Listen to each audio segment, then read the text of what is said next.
Let's dig a little deeper into this and join Max Keiser over in London. Max is the host, of course, of RT's show, The Keiser Report. Max, always good to see you.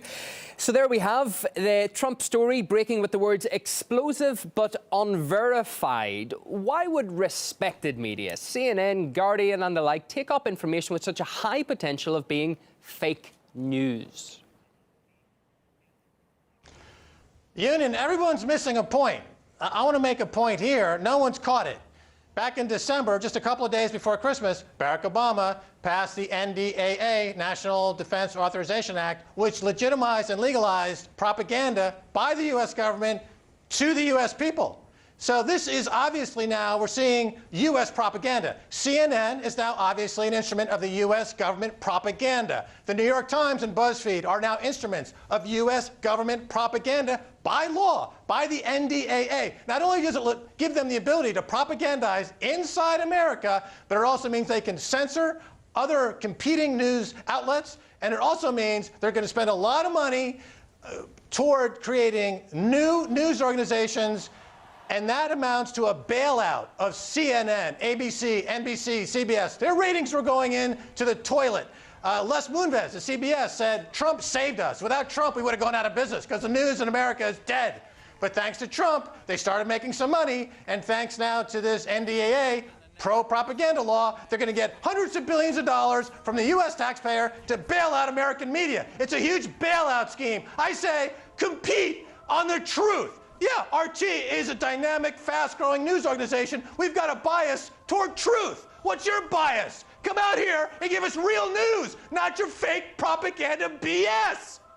Well, they came out, CNN, saying that they have a statement that their report varies significantly from BuzzFeed. They didn't want to be put in the same yard as BuzzFeed, saying that Trump's transition team are aware of the differences. But that hasn't seemed to appease the president-elect, has it, given his reaction to the channel at the news briefing today?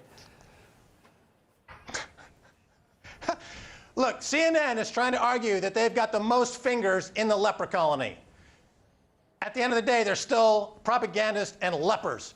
Donald Trump rightly called CNN fake news. The president-elect of the United States rightly calling CNN, and by extension, all mainstream American news organizations, fake news. They make Alex Jones look like Walter Cronkite.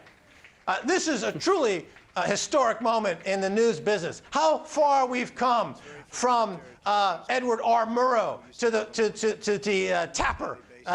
This fella Tapper over at CNN, who is just a ridiculously over-the-top propagandist and slimeball.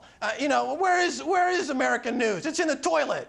People are relying on RT because RT gives actual journalistic truth. And as a result, it's doing fabulously well in the global news business and continues to expand because people want news. RT gives them news. Max, CNN, sorry to harbour the point, but I really want to get to the bottom of this, and it's always great to get your take on such issues, because we know that they went ahead, they published a story on the dossier, despite the details being extremely vague. When it comes to media ethics, what's the implications of this? Because you've got a new incoming president, it's a damaging story, it hasn't been verified. This is how that presidency is starting on January the 20th. Union, you seem to be like missing what I'm saying here. As of December 23rd, propaganda has been legalized in America. So CNN is a propagandist. You don't rely on them. You're trying to put lipstick on a pig. You know, CNN is a pig. You can't change it by putting lipstick on it. It's a propagandist. Don't try to nuance and figure out, well, why would they suddenly repackage this fake news and with allegations that it came from a quasi-credible source from a memo that was leaked to a third body and then repackaged through a channel and a back channel. CIA is the people who killed JFK. Why should we believe the CIA is credible in this? What does this mean, Max? Sorry, what does this mean for CNN and other mainstream media in the US when Trump becomes president? It just means that they're going to continue down the downward slope of irrelevancy. If you watch, there was a study done 2 years ago that people who watch Fox News are actually dumber than people, or less informed than people who watch no news at all. Now, if you, with CNN, I would say your IQ would be take a shellacking. You would lose IQ points if you watch CNN. They do nothing but, leading up to the Iraq War, they were cheerleaders for genocide. Leading up to the Hillary loss, they were cheerleaders for a woman who's a warmongering, bank bailout favoring murderer of foreign powers we saw in Libya, and laughing about it. You know, what a joke, what a creature. I mean, of course she lost. And CNN is now completely uncredible. I mean, today's Trump speech, he mentioned that the pharmaceutical industry is now going to have to bid for pharmaceutical products. That's a huge news story. But instead, the salacious CNN, with their mind in the toilet, is focusing on prostitutes peeing in Moscow, okay? I mean, this is like the Pope calling alt media coprophagists. It's completely outside the scope of what we would consider to be normal behavior by the establishment. Let's focus on what Trump is saying. The pharmaceutical industry is going to be pressured to offer their products at a competitive price. That's an enormous piece of news that should be the headline today. Not that Jake Tapper or some CNN, apparatchik of the U.S. government is embarrassing themselves by pushing propaganda. We already knew that. So let's not hash that over again. The guy's an illegitimate. His career is over. If he continues to work in the news business, he should become a clown at a fast food restaurant. Would be serving his talents greater than trying to pose as a journalist. Donald Trump, Max, has been extremely active on social media, hasn't he? Is he just going to continue that way to speak to American citizens and largely avoid using the press? He does seem concerned about leaks, fake news making headlines in the briefing, doesn't he?